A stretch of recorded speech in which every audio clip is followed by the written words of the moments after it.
నమస్తే అండి. ఈరోజు వీడియోలో మనం హెల్త్ ఇన్సూరెన్స్‌లో ఒక ఇంపార్టెంట్ క్లాజ్ కోసం డిస్కస్ చేద్దాం. ఈ క్లాజ్ ఏంటి అన్నది మీకు ₹1,00,00,000 పాలసీ ఉంది, కవరేజ్ ఉంది. మీరొచ్చేసి 2,00,000కి క్లెయిమ్ పెట్టారు. బట్ మీకు క్లెయిమ్ సెటిల్మెంట్ వచ్చేసి ఒక 60,000 మాత్రమే అయింది. అంటే 70% మీరు పెట్టిన క్లెయిమ్ అమౌంట్ కన్నా 70% డిడక్షన్స్ వచ్చి only 30% of the claim amount మీకు ఇవ్వబడింది. దీని వెనకాల రీజన్ ఏంటి? దీన్ని ఎలా వాడుతున్నారు? ఇది scam అనలేమండి.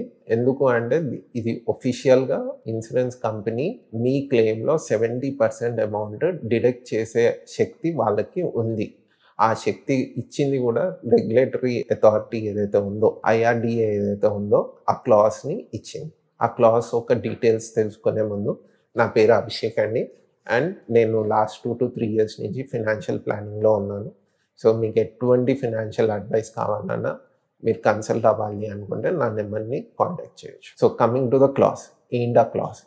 Customary and reasonable deductions అండి. Customary and reasonable deductions.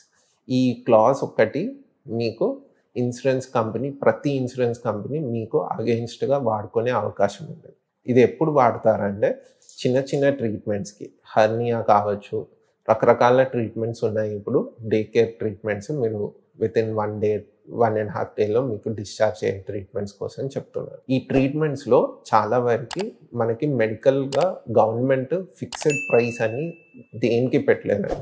ఇండియాలో గవర్నమెంట్ ఫిక్స్ చేసిన ప్రైస్ అంటూ ఏదీ లేదు.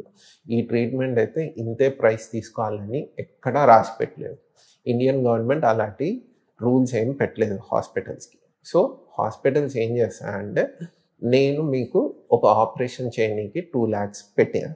మీరు జాయిన్ అయిన ఏరియా, సపోజ్ మీరు హైదరాబాద్లో ఉంటే మీరు సమ్వేర్ అరౌండ్ కుకట్పల్లి కేపీహెచ్బిలో జాయిన్ అయ్యారనుకోండి. ఈ కుకట్పల్లి కేపీహెచ్బి ఏరియాలో మీరు జాయిన్ అయిన హాస్పిటల్లో మీరు తీసుకునే ట్రీట్మెంట్కి 2,00,000 బిల్ అయింది. మీకు పాలసీ ఇచ్చేటప్పుడు పాలసీ ఇచ్చిన కంపెనీ కానివ్వండి, వాళ్ళ ఏజెంట్ కానివ్వండి, మీకు ఏం చెప్తారంటే అన్నీ కవర్ అవుతాయి సార్.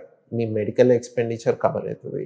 కన్జ్యూమబుల్స్ అంటే వాటర్ బాటిల్స్, పలానా ఇంకా చాలా ఉంటాయి కన్జ్యూమబుల్స్. అంటే నాన్ మెడికల్ ఎక్స్పెండిచర్ కూడా కవర్ చేస్తారు. 100% కవర్ అవుతాయని ఇస్తారండి. అండర్ రైటర్ ఏం చేస్తాడంటే కంపెనీస్ ఎప్పుడైతే ఇన్సూరెన్స్ కంపెనీస్లో క్లెయిమ్స్ ఎక్కువ అవుతున్నాయి, ఇన్సూరెన్స్ కంపెనీ లాస్లో ఉంది, ఇలాంటి టైంలో కంపెనీస్ ఏం చేస్తాయంటే ఈ క్లాజ్ని ఒకటి ఆయుధంలాగా వాడతాయండి. Reasonable and customary deductions. ఇదేంటి అంటే మీరు జాయిన్ అయిన ఏరియా కుకట్పల్లి అవ్వచ్చు, కేపీహెచ్బిలో అవ్వచ్చు, మీరు చేసుకునే ట్రీట్మెంట్ ఏ హాస్పిటల్లో అయితే చీపెస్ట్ ట్రీట్మెంట్ ఇస్తారో ఆ ప్రైసింగ్ మాత్రమే వాళ్ళు కన్సిడర్ చేస్తారు.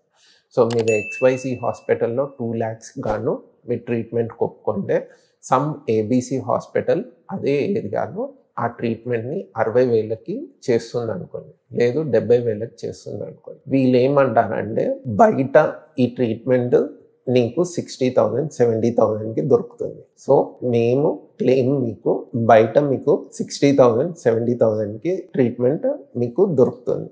సో మేము మీకు క్లెయిమ్ ప్రాసెస్ చేసినప్పుడు కూడా 60,000 కానీ 70,000 మాత్రమే ఇస్తాము అని చెప్తారు. సో ఇప్పుడు మీరేమంటారు?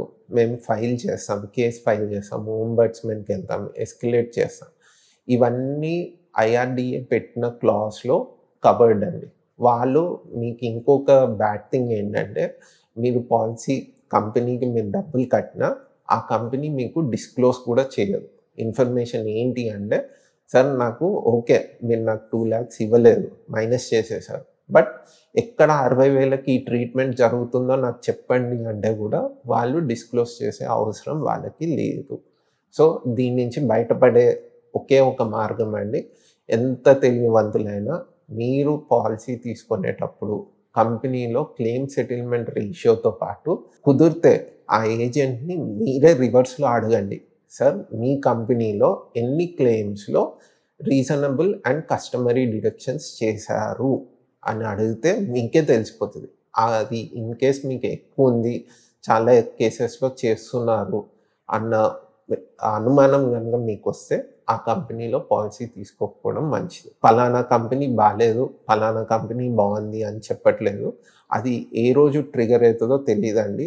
ప్రతి కంపెనీలో ట్రిగర్ అయ్యే ఛాన్సెస్ ఉంది ఈ క్లాస్. సో ఈ క్లాస్తో మీ కొంపలు మునిగిపోతాయి. ఇన్ కేస్ మీరు ఎమర్జెన్సీ ట్రీట్మెంట్లో కనుక మీ దగ్గర ఎమర్జెన్సీ ఫండ్ లేకపోతే చాలా ఇబ్బంది పడతారు. దీని నుంచి మీకు లీగల్గా మీకు ఎటువంటి సొల్యూషన్ లేదు. ఒకే సొల్యూషన్ ఏంటంటే హెల్త్ ఇన్సూరెన్స్ తీసుకున్నాము, ఇంకా మాకేం టెన్షన్ లేదు, మాకు మా హెల్త్ ఏ ఎమర్జెన్సీ వచ్చినా ఇన్సూరెన్స్ కంపెనీ చూసుకుంటుంది అన్న నమ్మకం పక్కన పెట్టి కొంచెం వరకు మీకు ఎంతవరకు అయితే స్తోమత ఉందో, లేదంటే మీరు ఐడియాగా నాకు ఇంత ఎమర్జెన్సీ ఫండ్ ఫ్యామిలీ కోసం సేవ్ చేసుకోవాలి అనుకుంటారో అంత ఎమర్జెన్సీ ఫండ్ కంపల్సరీ మీ చేతిలో సేవ్ చేసుకొని పెట్టుకోండి. మీ బ్యాంక్ అకౌంట్లో కానీ ఎఫ్డి రూపంలో కానీ సేవ్ చేసుకొని పెట్టుకోండి. ఆ అమౌంట్, ఆ XYZ అమౌంట్ మీకు ఎంతో అవసరం అండి.